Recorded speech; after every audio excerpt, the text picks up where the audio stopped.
Yo, what's up? My name is MOONBOY, and today we're making tech house. Let's do this. Drip, drip, make it drip. Drip, drip.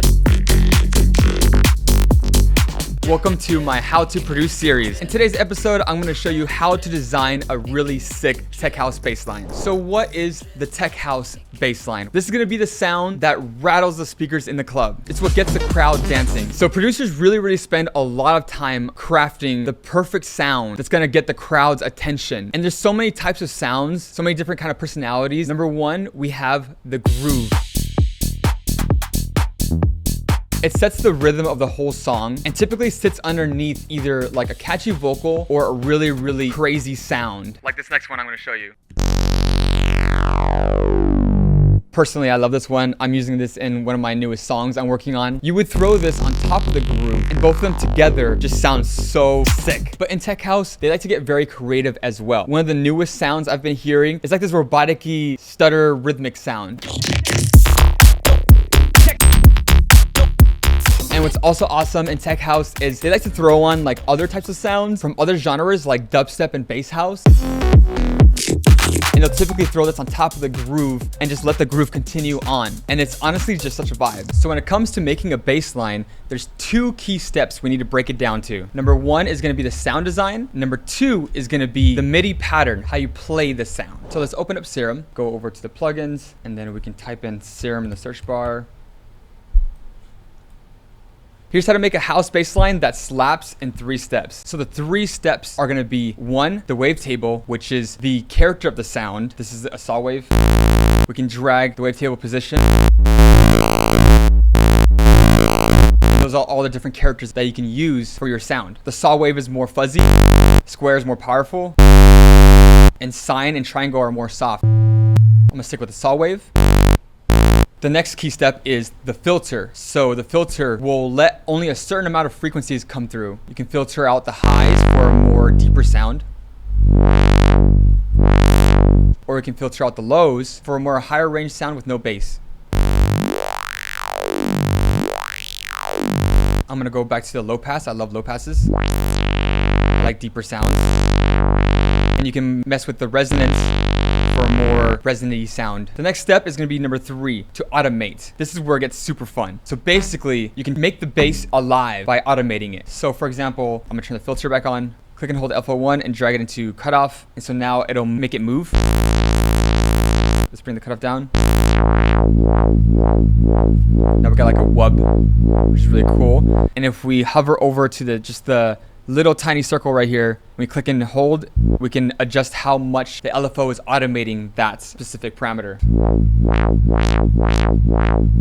And that's really it. Those are the 3 core fundamentals that you're going to be doing for every single type of sound, no matter what. So if you master these core 3, you'll be able to make hundreds of really sick sounds. So now that you know these 3 core concepts, let's have fun for a little bit. Experiment by adjusting any of these 3 parameters. You can try a square for more heavy sound, or if you want a more lighter sound, a triangle.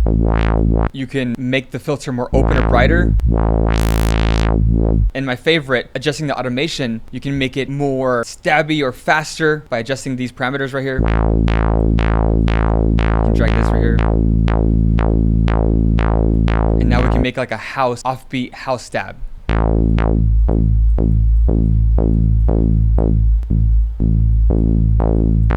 You can make it faster by moving the rate right here. And if you turn on envelope, you can make it just stop on 1 note. And that way you can create multiple different kinds of rhythms, like unique rhythms, like.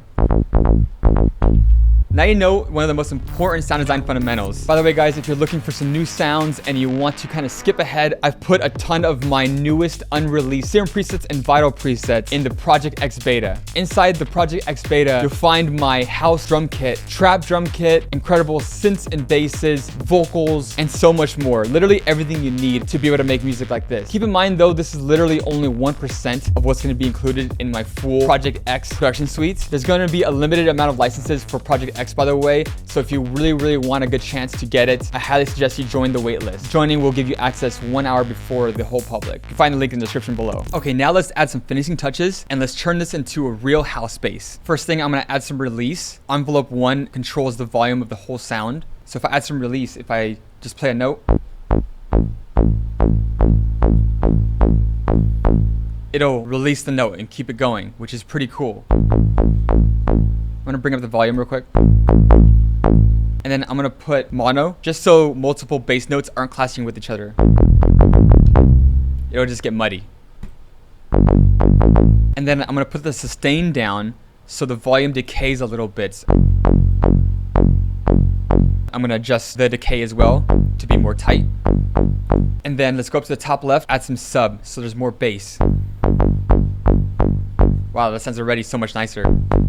Let's bring the cutoff a little bit down so it's deeper. Oh, that's a nice plucky bass right there. And here's a little secret advanced tip. If you bring the random down on an oscillator, that basically makes the sound consistent every time you press the notes. And so I'm gonna move the phase around until I find the phase I like. We can bring up the drive a little bit so it's a bit heavier.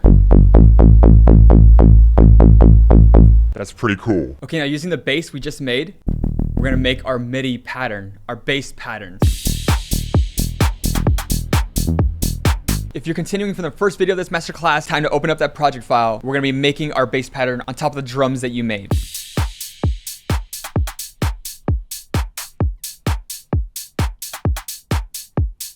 So this is the lane that our bass is in. We can see it from the volume to the right side. And so I'm gonna select 2 bars and right click, insert MIDI clip. So I'm gonna move this up so I can see it better, and we can drag this magnifying glass right here to make the notes bigger. Okay, so starting with D sharp, we're gonna do our first bass pattern, which is the very trance Eurodance style, which is just, you put a bass on every offbeat. Let's duplicate this. If we select this whole thing right here, Command J, it'll consolidate it and make it into one MIDI clip.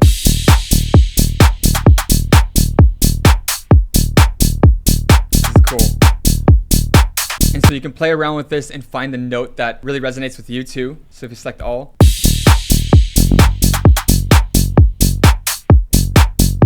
higher is nice sometimes too.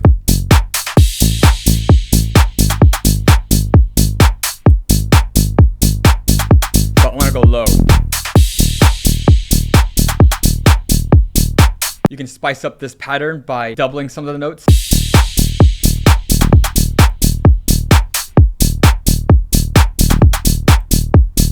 You can move some of the notes up and down for different grooves. Or you can do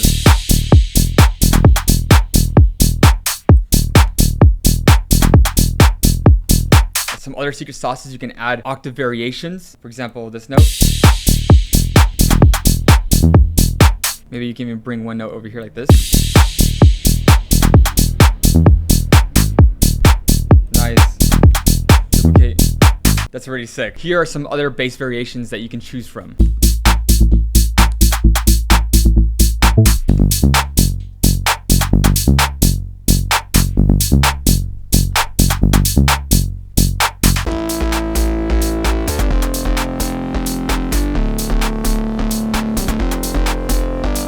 Alright guys, I really hope you enjoyed this more in-depth tutorial series. I'm going to be dropping a part 3 soon, so make sure to turn on notifications, subscribe, like this video, and you can find the whole How to Tech House playlist in the description below as well. I can't wait to see what you guys make from this.